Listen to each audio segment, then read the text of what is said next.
15 अगस्त को पीएम मोदी का लाल किले से 12वीं बार संबोधन होगा और इस बार सेना के शौर्य को पीएम मोदी का भाषण समर्पित होगा।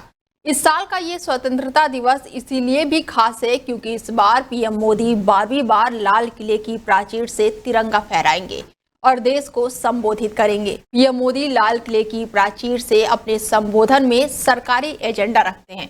वो अपनी सरकार का रिपोर्ट कार्ड प्रस्तुत करते हैं और जरूरी नीतियों और कार्यक्रम की घोषणा करते हैं और इसके अलावा वो देश के ज्वलंत मुद्दों के बारे में भी बात करते हैं। पिछले साल स्वतंत्रता दिवस पर पीएम मोदी ने पूर्व प्रधानमंत्री मनमोहन सिंह को पीछे छोड़ते हुए लाल किले पर 11वीं बार तिरंगा फहराया था और इस बार वो 12वीं बार तिरंगा फहराएंगे और इस मामले में पीएम मोदी पंडित जवाहरलाल नेहरू और इंदिरा गांधी के बाद तीसरे नंबर पर पहुंच गए हैं।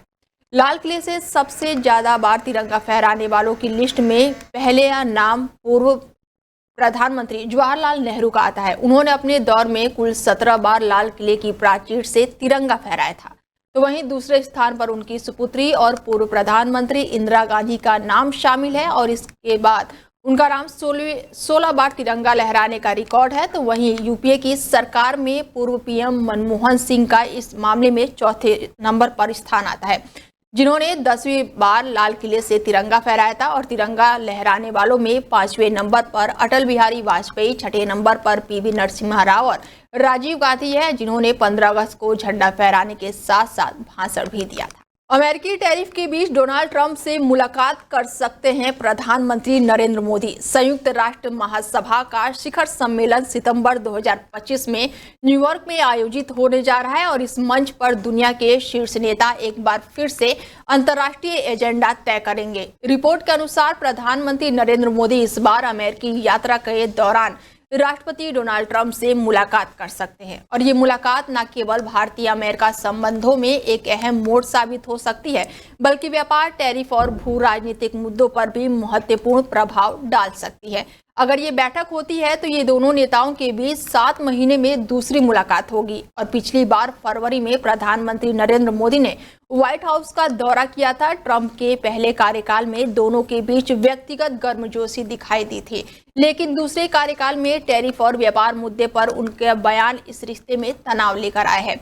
15 अगस्त को ट्रंप और रूसी राष्ट्रपति पुतिन के बीच होने वाली बैठक पर भारत की पहली नजर बनी हुई है और ये बैठक 3 साल में अधिक समय से जारी यूक्रेन युद्ध को समाप्त करने के संभावित रास्तों पर चर्चा के लिए होगी। भारत के लिए ये केवल एक भू राजनीतिक घटना नहीं, बल्कि अपने ऊर्जा और व्यापार हितों के अनुरूप कूटनीति रणनीति तय करने का अवसर भी है।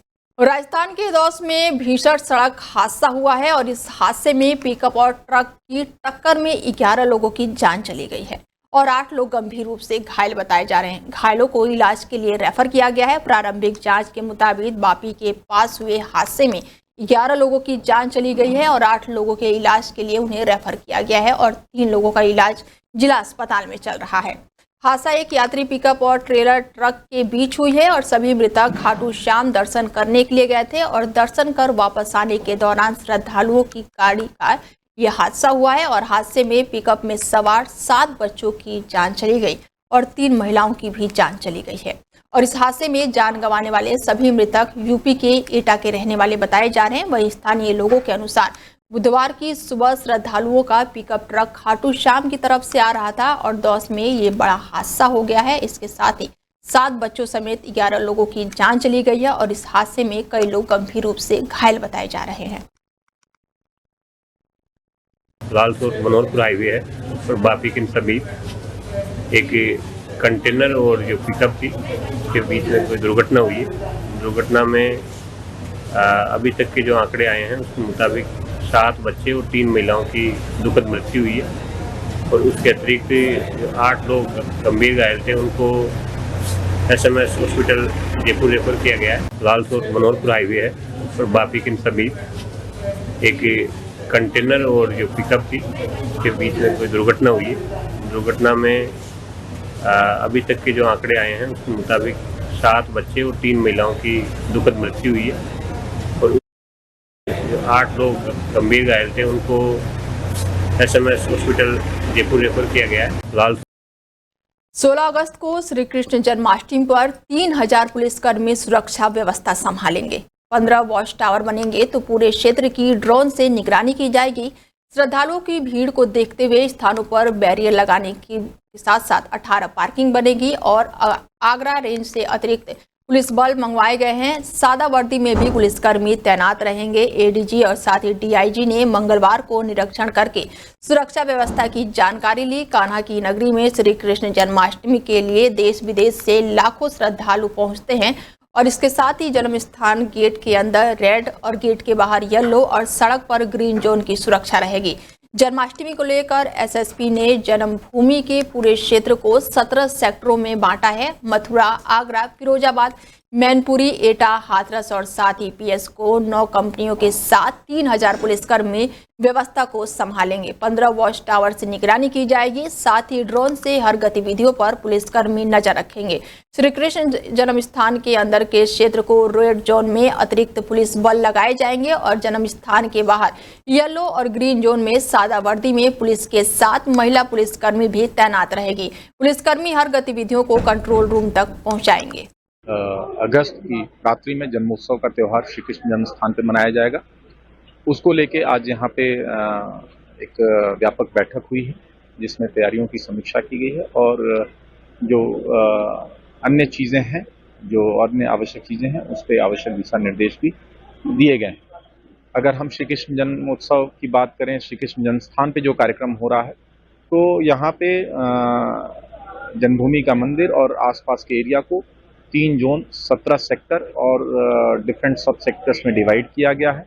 सुप्रीम कोर्ट द्वारा 8 दिन में दिल्ली एनसीआर की सड़कों से आवारा कुत्तों को सड़कों से हटाकर शेल्टर होम ले जाने के आदेश के बाद से छिड़ी बहस के बीच नई जानकारी सामने आई है।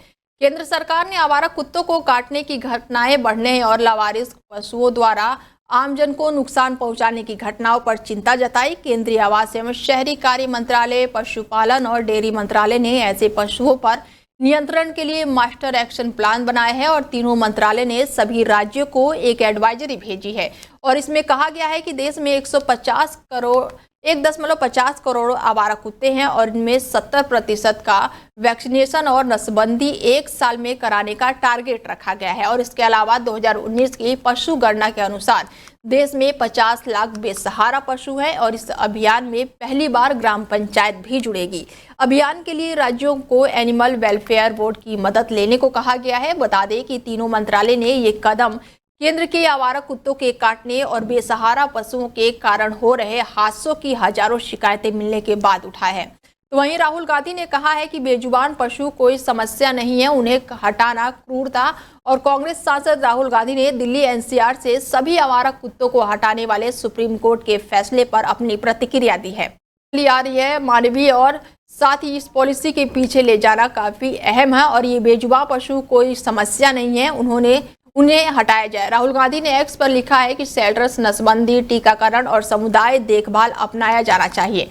इससे बिना क्रूरता के भी डॉग्स की सुरक्षित रख सकते हैं और पूरी तरह से पाबंदी क्रूर आदर्श ये है और हमारी दया भावना को खत्म करना। हम ये सुनिश्चित कर सकते हैं कि जन सुरक्षा और पशु कल्याण दोनों कैसे साथ साथ चलें।